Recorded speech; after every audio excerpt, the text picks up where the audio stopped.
بسم اللہ الرحمن الرحیم۔ السلام علیکم۔ فتح مکہ کے بعد ایک روز حضور نبی اکرم صلی اللہ علیہ وسلم ایک کافر عورت کے مکان کی دیوار سے ٹیک لگائے اپنے کسی غلام کے ساتھ گفتگو فرما رہے تھے۔ جب اس کافر عورت نے حضور نبی اکرم صلی اللہ علیہ وسلم کی آواز مبارک سنی تو بغض و حسد کی وجہ سے اپنے مکان کی کھڑکیاں بند کر لیں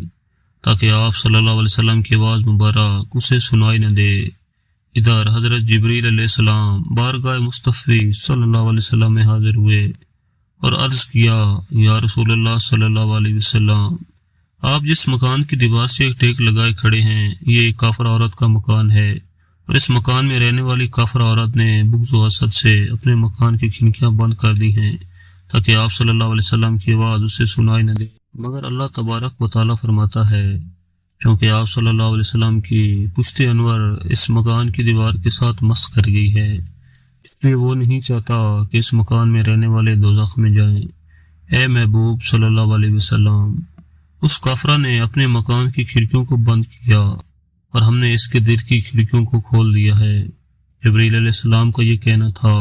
کہ اس عورت کو بے حد افسوس ہونے لگا کہ میں نے دروازہ اور کھڑکیاں کیوں بند کی۔ اس کے دل کی دنیا بدل گئی اور وہ بے قرار ہو کر باہر نکلی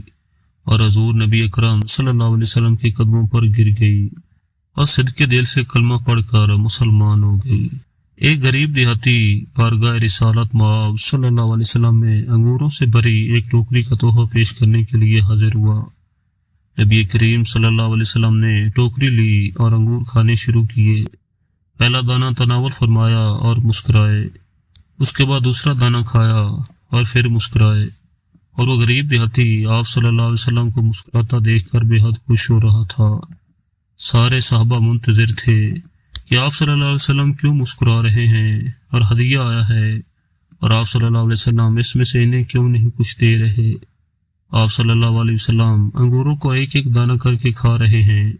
اور مسکراتے جا رہے ہیں۔ میرے ماں باپ آپ صلی اللہ علیہ وسلم پر فدا ہوں۔ آپ صلی اللہ علیہ وسلم نے انگوروں سے بھری پوری رکابی ختم کر دی۔ سارے صحابہ حیران تھے کہ آپ صلی اللہ علیہ وسلم نے ان میں سے انہیں کچھ نہیں دیا۔ غریب دیہاتی کی تو عید ہو گئی تھی، خوشی سے دیوانہ ہو گیا اور خالی ٹوکری لیے واپس چلا گیا۔ صحابہ نہ رہ سکے، آخرکار ایک صحابہ نے پوچھ لیا کہ یا رسول اللہ صلی اللہ علیہ وسلم، آج تو آپ نے ہمیں شامل ہی نہیں کیا۔ سرکار صلی اللہ علیہ وسلم مسکرائے، تم لوگوں نے دیکھی تھی اس غریب کی خوشی، میں نے جب انگور چکھے تو پتہ چلا کہ کھٹے ہیں۔ مجھے یہ اندیشہ ہوا کہ اگر میں تمہارے ساتھ یہ تقسیم کروں تو ہو سکتا ہے کہ تم میں سے کسی سے کچھ ایسی بات یا علامت ظاہر ہو جائے کہ جس سے یہ ظاہر ہو جائے کہ انگور کھٹے ہیں،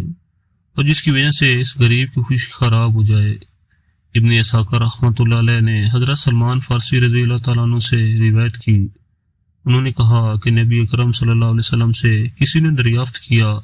کہ اللہ تعالیٰ نے حضرت موسیٰ علیہ السلام کو کلام سے سرفراز کیا اور حضرت عیسیٰ علیہ السلام کو روح القدس سے پیدا کیا اور حضرت ابراہیم علیہ السلام کو خلیل بنایا اور حضرت آدم علیہ السلام کو اصطفاء سے نوازا، تو آپ صلی اللہ علیہ وسلم کو کون سی فضیلت عطا کی گئی؟ اسی وقت حضرت جبرائیل امین علیہ السلام نازل ہوئے اور عرض کیا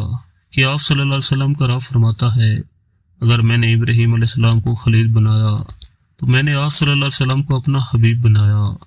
اور اگر میں نے موسیٰ علیہ السلام کو زمین پر کلام کیا تو میں نے آپ صلی اللہ علیہ وسلم سے آسمان پہ کلام کیا،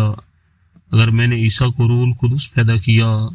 تو میں نے آپ صلی اللہ علیہ وسلم کے نام کو تمام مخلوق کے پیدا کرنے سے 2000 سال پہلے پیدا کیا، اور آپ صلی اللہ علیہ وسلم آسمان میں وہاں تک پہنچے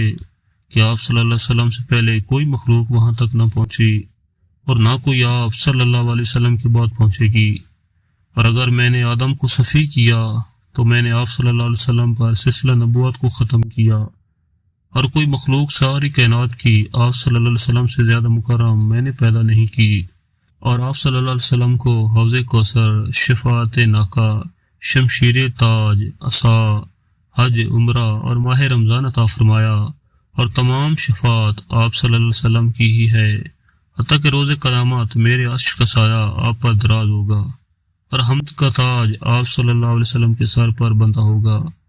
اور آپ صلی اللہ علیہ وسلم کا نام میں نے اپنے ساتھ ملایا تو جس جگہ بھی میرا ذکر کیا جائے گا میرے ساتھ آپ کا ذکر ضرور ہوگا، اور میں نے دنیا کو اس کے رہنے والوں کو اس لیے پیدا کیا ہے کہ میرے نزدیک جو آپ صلی اللہ علیہ وسلم کی قدر و منزلت ہے سب اس کو پہچانے، اور اگر آپ صلی اللہ علیہ وسلم نہ ہوتے تو میں دنیا کو پیدا ہی نہ فرماتا۔ اللہ تعالی ہم سب کا حامی و ناصر ہو، آمین ثم آمین۔